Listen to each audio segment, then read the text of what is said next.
नमस्कार, positive synergy channel में आपका स्वागत है। फ्रैंकलिन टेम्पलेटन ने अपनी 6 डेब्ट म्यूचुअल फंड स्कीम्स को बंद कर दिया है। तो बंद करने का मतलब क्या होता है और जिन निवेशकों ने उन स्कीम्स के अंदर पैसा लगा रखा है अब उस पैसे का क्या होगा, तो आइए आज इसी पर बात करते हैं। सबसे पहले तो हम जान लेते हैं वो 6 म्यूचुअल फंड स्कीम्स हैं कौन सी। वे हैं Franklin India low duration fund, Franklin India dynamic accrual fund, Franklin India credit risk fund, Franklin India short term income plan, Franklin India ultra short term bond fund, Franklin India income opportunities fund. कुल मिलाकर 26,000 करोड़ निवेशकों के इन schemes में लगे हुए हैं। Franklin ने आज इन 6 स्कीम्स को बंद कर दिया है। बंद करने का रीज़न ये दिया है कि उनके पास लिक्विडिटी नहीं है। तो इसका अर्थ क्या हुआ? अब आप इन स्कीम्स के अंदर कुछ निवेश नहीं कर पाएंगे, आप इस स्कीम्स के अंदर से कुछ पैसे नहीं निकाल पाएंगे।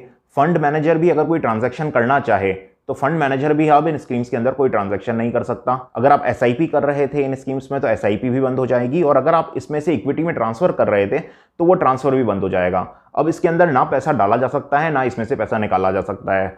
आगे क्या होगा यह समझने के लिए हमें यह जानना बहुत ज़रूरी है कि डेब्ट म्यूचुअल फंड्स काम कैसे करते हैं।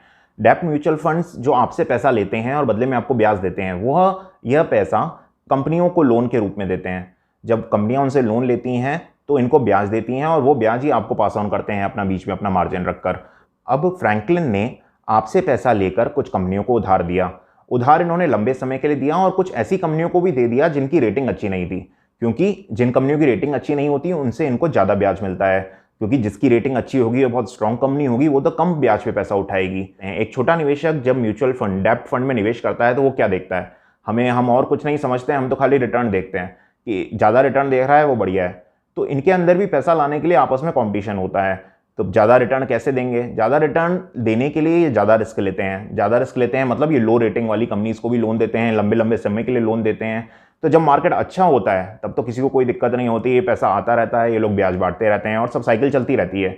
लेकिन अभी की स्थिति जैसी है कि जब मार्केट खराब है तो कोरोना संकट की वजह से जिन कंपनियों के पास अभी नकदी की कमी ज़्यादा है, क्योंकि जो कमज़ोर कंपनियां हैं वो तो अभी ब्याज चुकाने की हालत में ही नहीं है, तो वो इनको पैसा नहीं दे पा रही और मार्केट खराब होने की वजह से लोग इनमें से ज़्यादा से ज़्यादा पैसा निकाल रहे हैं। अब इनके पास अपना खुद का पैसा तो होता नहीं है, ये पैसा तो सारा का सारा इन्होंने कंपनियों को लोन में दे रखा है और वो एक लंबे समय के लिए है। और अगर बहुत सारे निवेशक इस बीच में ये चाहेंगे कि वो अपना पैसा इसमें से निकाल लें तो यह तो इनके लिए संभव नहीं होता, क्योंकि इतना कैश ही मेंटेन नहीं करते हैं। एक तरीका यह है कि ये अपने लोन्स को मार्केट में बेच दें, कि इनको ऐसा कोई खरीदार ही नहीं मिल रहा जो इनके लोन्स को खरीद ले। क्यों नहीं मिल रहा? क्योंकि मार्केट की स्थिति बहुत खराब है और ऐसे में कोई भी निवेशक अभी रिस्क नहीं उठाना चाहता। सब लोग चाहते हैं अपने पैसे बिल्कुल सुरक्षित रहें, इसलिए अभी कोई रिस्क नहीं लेना चाहता, इसलिए ये अपने लोन्स को बेच भी नहीं पा रहे हैं। तो अब इनके पास आखिरी जो रास्ता बचा था वो ये था कि ये इन स्कीम्स को लॉक कर दें। अभी इन्होंने इन स्कीम्स को बंद कर दिया है। अब इन स्कीम्स के अंदर कोई ट्रांजैक्शन नहीं हो सकता जब तक कि आगे का रास्ता ना खुले। सबसे महत्वपूर्ण बात यह है कि अब छोटे निवेशक जिनका पैसा 26,000 करोड़ रुपया इन स्कीम्स में फंसा हुआ है, उन लोगों के उस पैसे का क्या?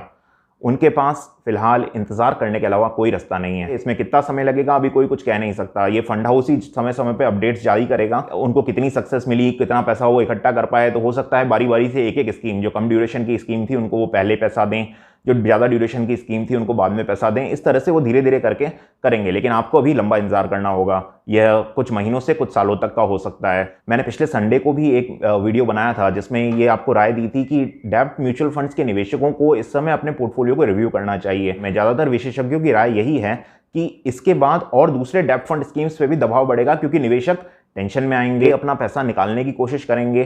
तो ये समस्या दूसरे म्यूचुअल फंड स्कीम्स में भी हो सकती है। आप अपने फंड को रिव्यू करिए और उसके बाद अपना निर्णय लीजिए। स्थिति को संभलने में कितना समय लगेगा यह निर्भर करेगा कोरोना के संकट के ऊपर। अगर यह संकट लंबा चलता है तो स्थिति और खराब होगी, और अगर ये संकट जल्दी खत्म हो जाए और इंडस्ट्रीज फिर से काम करने लगे, मार्केट में फिर से लिक्विडिटी आ जाए, तो ये हो सकता है कि आपका फ्रैंकलिन वाले भी आपको जल्दी पैसा वापस कर दें और दूसरे डेब्ट म्यूचुअल फंड्स में भी इतनी प्रॉब्लम ना आए। लेकिन अगर ये स्थिति लंबी चली और ये लॉकडाउन लंबा चला तो छोटी फैक्ट्रियों के ऊपर इसका बहुत असर होगा। वह अपना कर्जा चुकाने की हालत में नहीं रहेंगी। तो ये सब कुछ निर्भर करेगा कि ये कोरोना का लॉकडाउन कब तक चलेगा। इस स्थिति से हम जितना जल्दी बाहर आएँ उतना ही भारत के लिए और सभी निवेशकों के लिए अच्छा है। अगर आपको ये वीडियो पसंद आया हो तो इसे लाइक करें, इसे अपने मित्रों के साथ शेयर करें, ताकि वे बिना बात पैनिक में नहीं आए, ये पैसा डूबा नहीं है, ये जानकारी सब तक पहुंचे। धन्यवाद।